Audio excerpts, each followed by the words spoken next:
প্ৰতি আমি সজাগতা হ'ব লাগিব।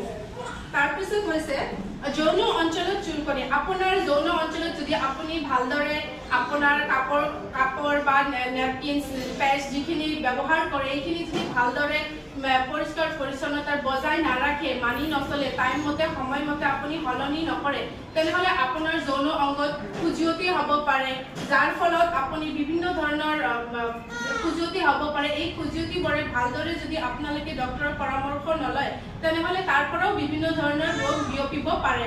সেইকাৰণে আমি মাহেকীয়া ঋতুস্ৰাৱৰ সময়ত বহুত ভালদৰে নিজৰ লগতে যৌন অংগৰ পৰিষ্কাৰ পৰিচ্ছন্নতা বজাই ৰাখিব লাগে।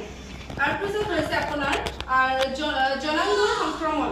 মানে আপুনি যদি পৰিষ্কাৰ পৰিচ্ছন্নতা বজাই নাৰাখে তেনেহ'লে অকল মূত্ৰনলী অথবা ইনফেকশ্যন নহয়, আপোনাৰ যিবিলাক যৌন অংগ আৰু যৌন অংগবোৰ আছে সেইবিলাকতো আপোনালোকৰ ৰোগবোৰ বিয়পিব পাৰে আৰু যাৰ ফলত বিভিন্ন ধৰণৰ বেমাৰ আজাৰ হ'ব পাৰে।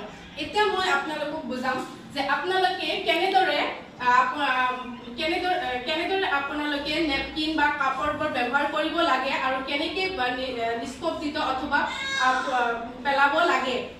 আমি সাধাৰণতে অতি সাধাৰণ প্ৰক্ৰিয়াটো হৈছে কাপোৰ। বেছিভাগ আগৰ যুগৰ পৰাই কাপোৰ ব্যৱহাৰ কৰিছিল। এতিয়াও বহুত মানুহে কাপোৰ ব্যৱহাৰ কৰে। সেই কাপোৰবোৰ আপোনালোকে ব্যৱহাৰ কৰাৰ পিছত ভালদৰে ধুই ৰ'দত শুকাব লাগে। সূৰ্যৰ পোহৰত কিছুমান বেক্টেৰিয়া মৰি যায়, যাৰ ফলত আপোনালোকৰ বেমাৰ আজাৰ হোৱাৰ সম্ভাৱনা কমি যায়। সেইকাৰণে আপোনালোকে মাহেকীয়া ঋতুস্ৰাৱৰ সময়ত ব্যৱহাৰ কৰা কাপোৰ কানি ভালদৰে ধুই ৰ'দত শুকাব লাগে। তাৰপিছত আপোনালোকে যিটো নেপকিন বা পেড ষ্টে ফ্ৰী যিটো ব্যৱহাৰ কৰে এইখন আপোনালোকে দুবাৰ ব্যৱহাৰ কৰিব নোৱাৰে। এইখন আপোনালোকে ভালদৰে এনেই য'তে পেলাই দিব নালাগে। ভালদৰে আপোনালোকৰ বাতৰি কাকত বা নিউজ পেপাৰৰ নতুবা পুৰণা যিবিলাক পেপাৰ থাকে, কাগজ থাকে, সেইবিলাকত ভালদৰে মেৰিয়াই পুতি থ'ব লাগে, নহ'লে আপোনালোকে জ্বলাই দিব লাগে ভাল সংৰক্ষিত এৰিয়াত, যাতে তাৰ পৰা কোনো ধৰণৰ বীজাণু বা বেক্টেৰিয়াই আপোনাৰ লগতে পৰিৱেশৰ কোনো ধৰণৰ ক্ষতি কৰিব নোৱাৰে। তাৰপিছত আপোনালোকে কেনেকৈ কি কৰিব লাগে, মাহেকীয়া ঋতুস্ৰাৱৰ সময়ত কেনেদৰে আপোনালোকে কি কৰিব লাগে আৰু কি কৰিব নালাগে। আপোনালোকে মাহেকীয়া ঋতুস্ৰাৱৰ সময়ত যিবিলাক কাপোৰ বা নেপকিনছ বা পেড যিবিলাক ব্যৱহাৰ কৰে সময়মতে আপোনালোকে পৰিহাৰ কৰিব লাগে, মানে বদলি কৰিব লাগে।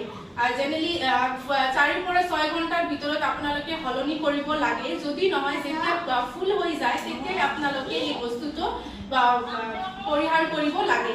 তাৰপিছত আপোনালোকে নিজৰ